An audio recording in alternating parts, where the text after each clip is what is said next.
Hey everybody, this is Jeff Veale, the business guru, once again from downtown Manila with Stars on Spotlight. It's an opportunity for you to come on the show for 15 minutes or so and tell the world about what you're good at. And think about it, guys. A TV commercial costs you $30,000. If you want to go on radio, you're looking at 10 spots for about $3,000 to $5,000, depending on the channel. We're going to make you famous. We're going to put you across LinkedIn, Facebook, Instagram, and YouTube with all your socials, and we're going to put you out to thousands of people throughout the world totally free. So feel free to come on the show and tell your story, just like my next guest is going to do very shortly. And don't forget to like and subscribe to this channel, guys. We've got people from all over the world. Business people who have been in the game for many, many years can teach you lots and lots of things that you should be learning, guys. So I want to, without further ado, I'm going to tell you about this gentleman. His name is David G. Fisher. And David's role is a business exit coach and advisor. And he basically helps you guys get your business ready for sale. We spoke earlier, David and I, about you sold your car, you wouldn't, sell it with crap all over it. You polish it all up and make it look good and probably spray inside and make it smell good. Same as a house, guys. You do the gardens and clean the pool, all the above. Well, David will help you transition and help you set your business up so you get maximum dollar for it. That's one of the things he can do, one of many things he can do.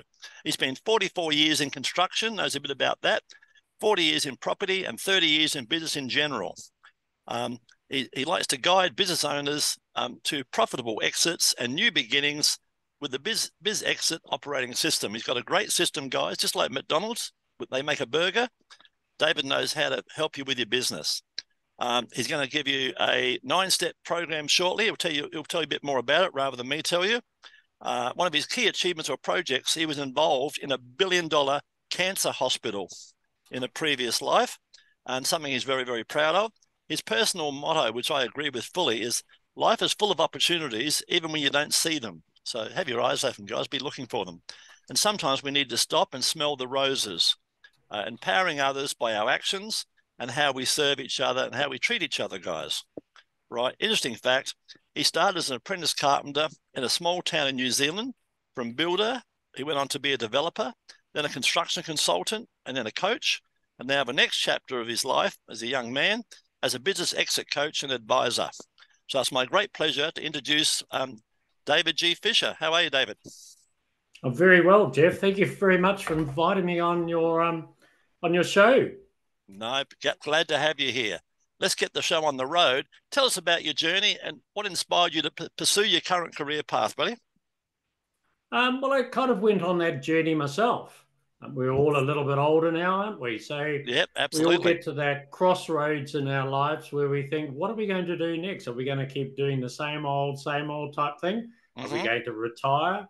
Are we just going to stick with a job and sell off some of our business or we're just going to grab the pension and survive on that? So you're right. Really, there wasn't a lot of exciting sort of answers to any of those. So as we went on this journey of discovery, really it was a journey of discovery, first starting off with what's your why, and then what's your purpose and what's your mission. So quite often in our lives, we sort of get to a point where we're flying along what we've been doing, and then we stop. So literally, I slowed the whole process down. And as I said, that comment about smelling the roses, then we can start reflecting on where we're in that journey of what we're going to do. So then you start like the same old thing. When you start looking into it, you start asking questions, right?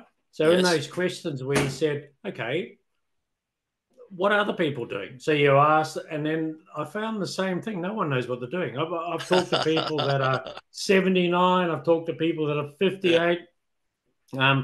Like one very quick example was a guy that he originally was from New Zealand. He had a trucking company and he sold that off and he'd gone through a few divorces and all the rest as we do. Yes. But he got to this point where his heart, like he was on a project and he was craning in all of these materials and he looked really unwell. And yes. So I said to him, say, are you okay? And he said, oh, I've just had a triple bypass and I've got these stems and all the rest of it. And I said, you should just sell up and enjoy life. And he said, oh, I should. I've got $3 million in the bank. And I said, I think you could probably have a reasonable life with that. Yep. But but his actual comment was, I've been doing this since I was 16 Yes. and I don't know what else to do. And I thought, wow. So obviously, when you start looking at that, and there's many other, but just for the show, that was probably the one that really tapped in. And I Yes. thought we all talk about something like we might have, play golf and do a few, but he had nothing. So Yeah. I contacted him a little bit later, and he didn't answer the phone. So I sent him a text, and he said, "Oh, have you got another project for me to start?" I asked him what was his next journey. Was he going to do a holiday and whatever? He Yes. bypassed all of that. What the questions I asked, nothing to do with that. Right. So, probably 20 people later, I thought there needs to be someone that can help them. I would just say a guide for every business owner Yes. to take them on this journey, Hmm. to say discover their why, their purpose, and their mission of where they're going to go. So we all know that it all goes back to money, right? Well, yeah, you got to survive, correct? And have a good Yeah. lifestyle. So if you sell your business for $20 million, you get a lot of options, correct? Absolutely. You got plenty of options then, But if you're but if wise. you exactly.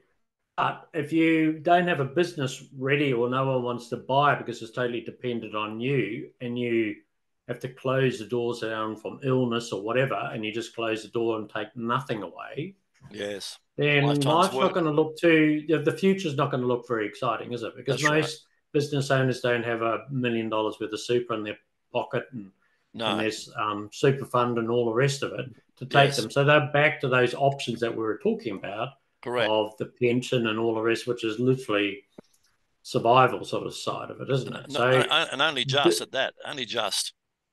yeah. So that's really why we went on this journey to help other people, and the audience is huge. The more you start digging, the more and more people, because I suppose it's our age and Correct. you're a little bit older. No, actually, you'd be still part of baby boomers, wouldn't you? 48. 1948.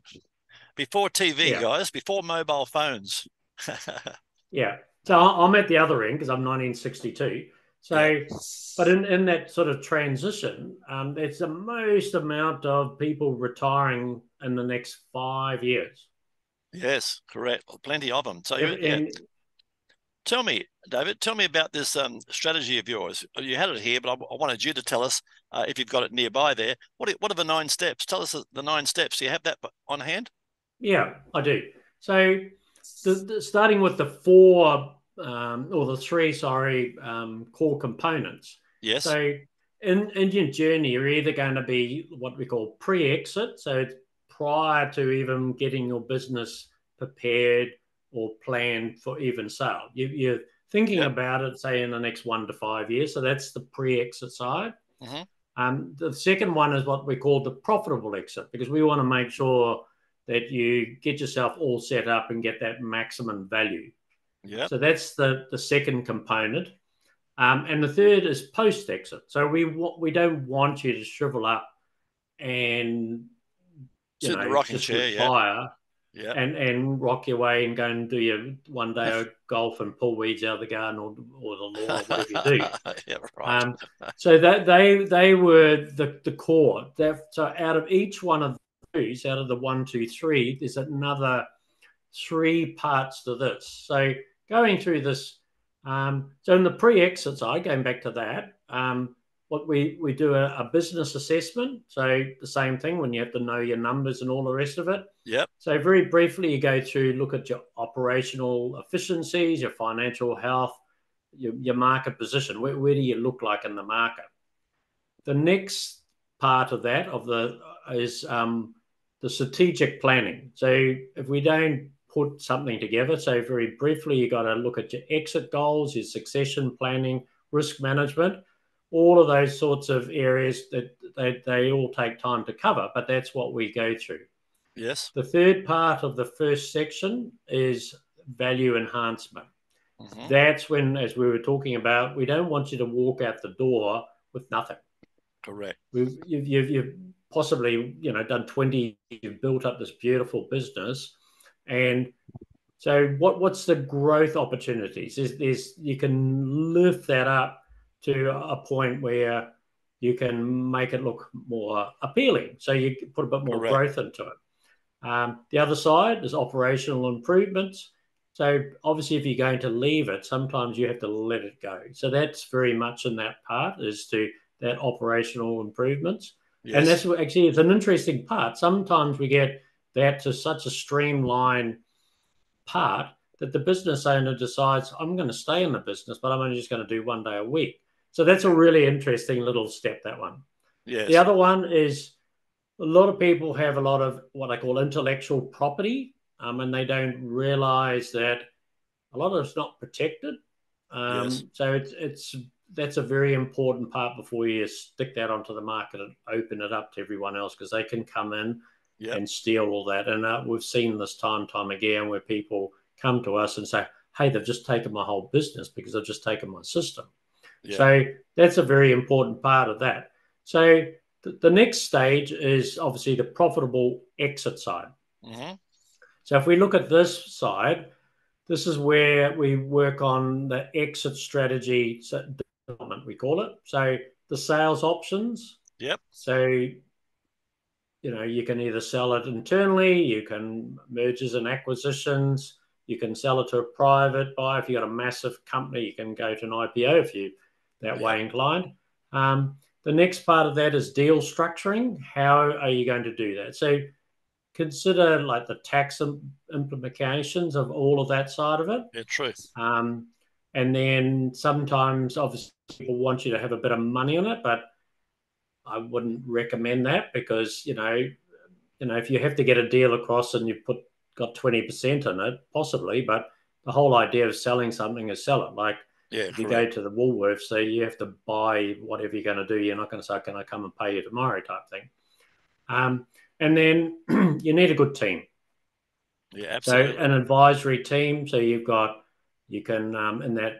business brokers, obviously. You've got their legal, you've got financial accountants, consultants. There's a whole range of people. So not a good idea to do any of that on your own. And all of this takes time if you want to do it properly. So we just don't want you to leave the money on the table.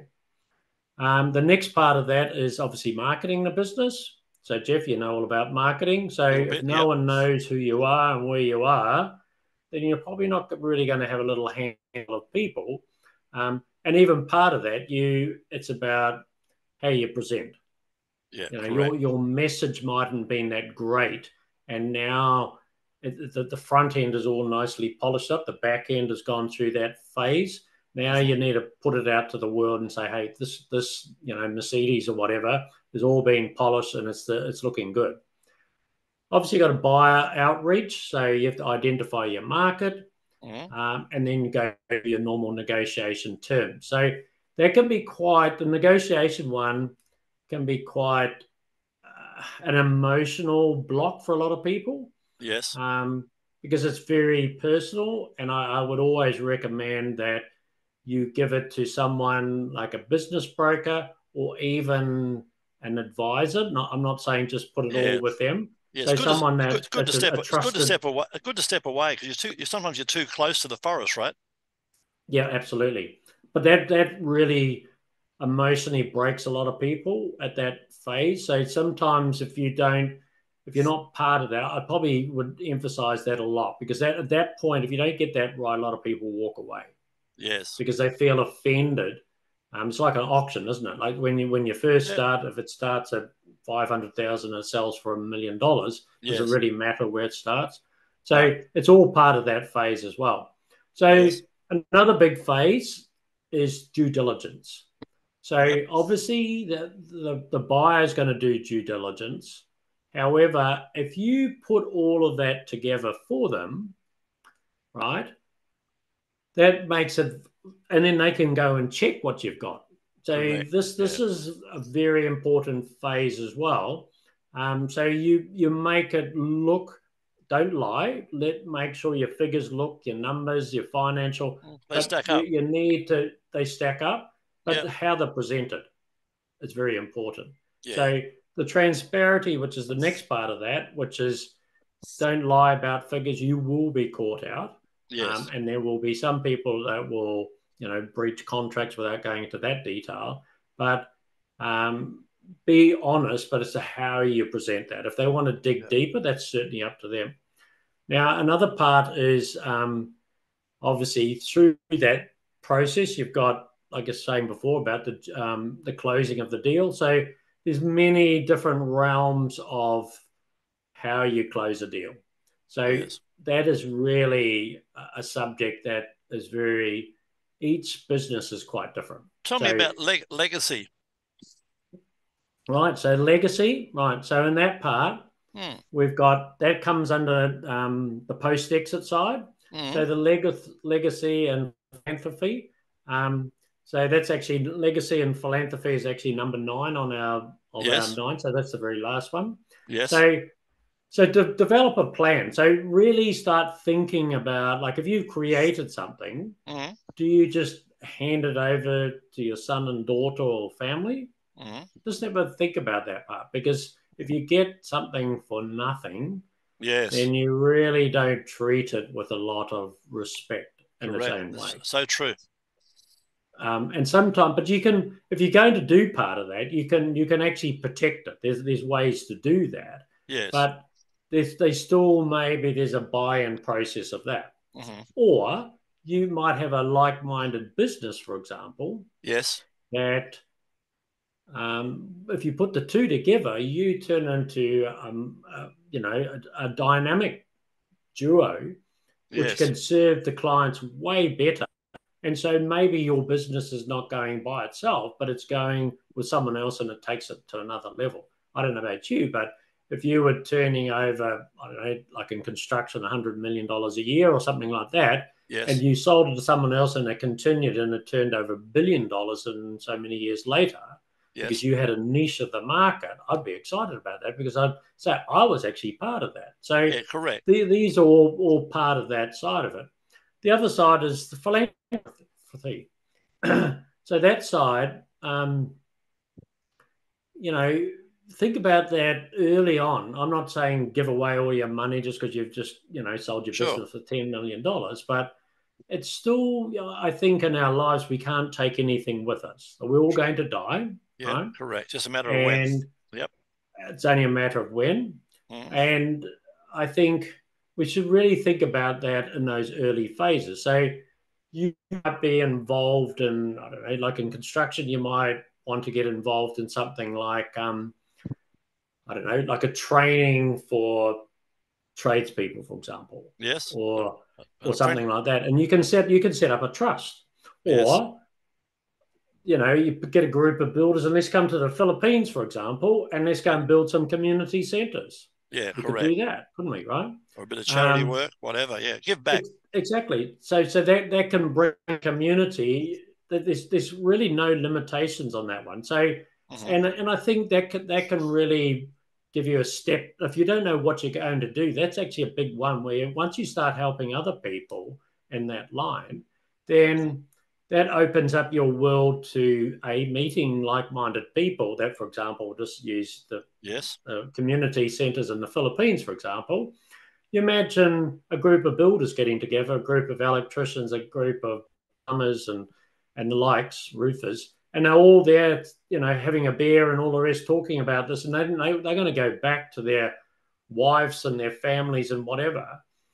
And they go, I've had the best experience of my life. Like I've been to all of these, that's actually happened around the world. When they've had the typhoons here and things like that. We've had a lot of Aussies come over. A lot of Aussie builders done exactly what you said, got together, came over and rebuilt whole communities. Yeah.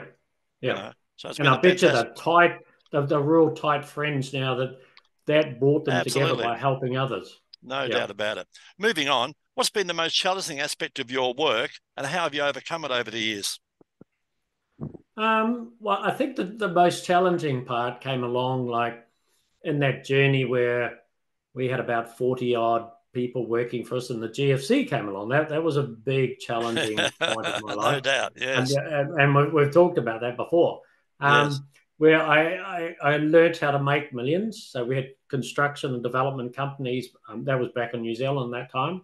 And so we all knew how to make millions. But our friends in the banks kind of pulled the rug out, and then they wanted the money instantly. So we had to go and then learn the lesson of how to lose all of those millions and go back to ground zero. So that was a big character test. Yeah, I've been there and done that one.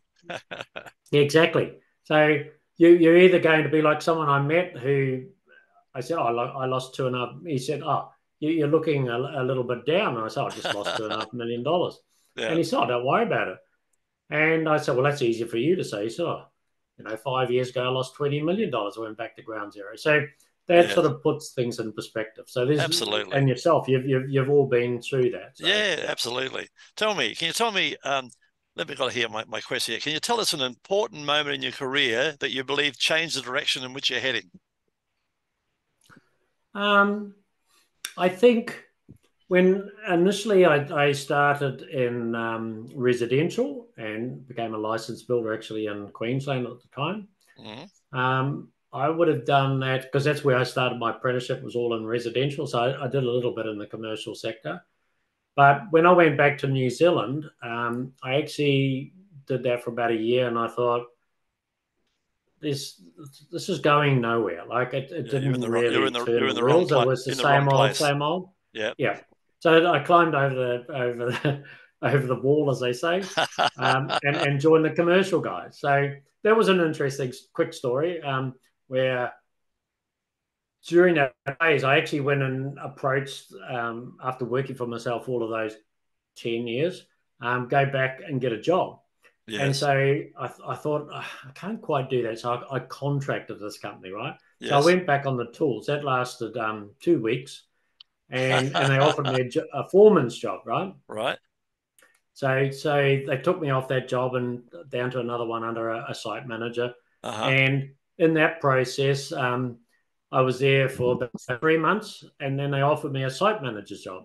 At that time, I had to go on a salary and pay lots of tax and all that type of thing. But that's another story. But from there, that company actually, after a few years, went broke. And then the area manager and I joined up, and we started our own company. And our first project was a shopping centre, and that's where we all learned how to make millions. So that was a big changeover. So no doubt, that was part of that story. Pretty good part of a journey.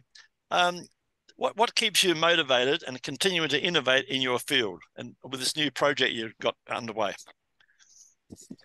I think the love of learning. Yes. I think when you connect yourself around people like the Tony Robbins groups, like his inner circles, even the books of the Jim Rohns. Even the other day, I was listening to this guy, Matt, whatever his name is, 22 years old. Wow. Failed school and everything, and he's got all of this. What was he doing? $300,000 a month. $300,000 a month. Wow. In the world of marketing for real estate agents, right? Wow. So, but that's exciting. That's when you've got the old, which you can understand, like ourselves. Sure. But when you meet a 22-year-old, and he was reading a book a week, and I tell you, he had so much wisdom at that age of these, and he brought them up, the Jim Rohns and the Tony Robbins and what he'd read. So that was very inspiring. Yeah, I'm laughing. You know why? Because a lot of people are just plain lazy. 22. Most people are still at school. They've fallen for the system. Kindergarten, school, high school, university, come out and flip burgers because there's 300 engineers and only 5 engineers are needed, but there's 300 guys got their engineering degree. So they end up flipping 100%. Burgers, or they get lost even at a young age. But 22, that's an amazing story, right? Please do me a favor, send me over the link to that guy. I love reading inspirational stuff. Tell me a recent project or achievement that you're particularly proud of. Well, I think that was the Victorian Comprehensive Cancer Centre, like what we talked about. Yeah, that's an awesome gesture you've done there. so obviously that helps a lot of people. So you've got that side, but architects, technically, there was a $1.2 billion project in Wow. Victoria. Yeah. But yeah, it did.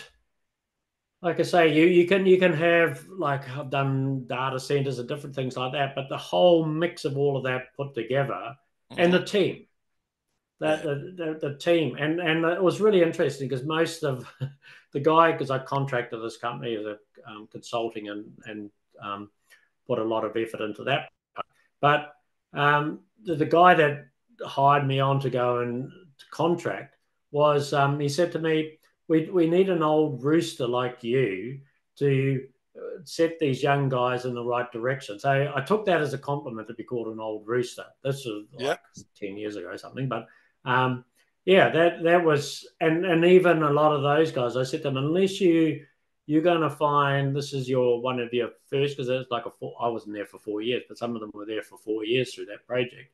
Mm-hmm. That nothing would ever be quite the same for them unless they went to like Dubai or wherever. Yes. That was really a high pinnacle, but it gave them a very good grounding Yeah. to start with, a very I've seen technical this type building of and thing. all. My brother-in-law, many moons ago, built KL Twin Towers. And Oh, wow. now that's an achievement, right? You know, because it's just Yes. an icon, you know. And I was part of that back in the day, and I was so proud of him, you know, because it's just a magical building. When you go to Malaysia, every man who goes to Malaysia goes there, you know. And that's an Yeah. icon. It's fabulous. Yeah. What a legacy he left. He died of cancer, sadly, but what a legacy he left. What advice would you give someone aspiring to follow in your footsteps? I think you have to look at the big picture, Mm-hmm. right? So I've noticed more recently that a lot of people think, "Oh, look at you," and I say, "But that's taken a lot of time to be looking a little bit of me, right?" So Yes. it's a bit like us getting on the cameras and doing this. For me, it's relatively new. So um, it's the same thing. So if you look at the big picture where you can get, but do the Mm-hmm. small things and do them well, then Not bad. stick with where you are, because a lot of people are jumping, especially at the moment, because there's a very shortage of site managers, project managers, contract Mm-hmm. ministers, and all of these different people, and they're jumping from one to the other because whoever's offering more money. Like But I said, grasshoppers. Yep. yeah, and I said, if you want to get a good grounding, you need to be in a place at least 2 years, Yeah. A bit like that's a bit right? like the rich dad, poor dad philosophy, right? Be Yeah, prepared to take a bit less and learn the lessons from someone like yourself. Learn the lessons and learn what not to do. And you'll take years off the learning curve, guys. Learn the lessons from people who have been there and done it, right? yeah, So, you know, in fact, a great book to read. Rich Dad Poor Dad's got a good philosophy in there. Like the concept is one guy took the $30 an hour and the other guy took $10 an hour. And the guy that took the $10 an hour became a superstar. And the guy that took the yeah, $30 an hour is still doing $30 an hour the rest of his life. Right. And yeah. he's got a job, which, as we said before, is just on broke. Um, Tell me, we're going to wrap this up now. How can our listeners reach out and find out more about you and get connected with you and help them transition from their business? How do they reach out to you? Right. Probably LinkedIn. We would Right. LinkedIn. So the David G. Fisher on LinkedIn would be A good way. probably the best way to reach out. Mm-hmm. I'm certainly posting out there every day. We've got about 3,500 followers and probably about roughly the same connections. Yes. So on my platform, I find we certainly do, like you were talking before, about different channels of Yes. Facebook and the likes, and YouTube. But LinkedIn has been a spot that's done for Well, for you. myself. It's done well for me, but we are Yes. definitely broadening out. But yeah, connect on LinkedIn would be really great. Fabulous. By the way, folks, we'll be putting all of David's socials all under this wonderful YouTube video. And I'll wrap this up now, Dave, with one last question. What's a fun fact about yourself that not many people know? Right. That's a good one, isn't it? It is. Come on, tell us. Don't keep it a secret. No, that's right. A little bit of suspense doesn't hurt, does it? No. Well, I have to say that, as you know, I talk quite a bit, but a Yeah, me fun too. fact would be that for until I would say 2012, Mm. I wouldn't get up and speak in front of a crowd, probably more than about 30 people. So to get up on a stage, to get in front of a camera or do anything like that, Yes. even though I did all of these things, even though I was a group manager, I would sit in a boardroom and do something, but I would never get up. I would always get someone else to do that part. Yes. And yeah, but I'd just pass on the message that, have the courage, because once Yes. you've broken the ice, Yes, like riding a bike, isn't it? Once you can do it, exactly. it becomes a lot of fun, and it's easy, Yeah. easy, guys. You got to like a bicycle, like a car. I mean, guys, how much of a struggle was it to learn to drive a car? Took you weeks, right? But now you hop in there and you can drive a car technically blindfolded, right? You're Yeah. driving around with one hand now instead of two hands on the wheel shaking. So Yeah, exactly. yeah, it's the That's same right. same scenario. Dave, you've been a great guest, so we're going to wrap this up, guys. So if you want to come on Stars on Spotlight and have a chat, just like David is, tell it and help the world become a better place and share your journey and share your knowledge with the world. We'd love to have you on the show, guys. So any last words at all, David? Like I say, give it a go. The only person that's holding it back is yourself. So Yeah, just whatever you're doing in life, I love wherever that. you are in the journey, whether it's at the beginning, whether it's in the middle, or it's at the other, just give it a go and just push through, because the wall opens on the other side. Yeah, it's meant to be. It's up to me. And let me tell you, guys, from an old man who does know, no one's coming to save you. So save No. yourself. Yeah.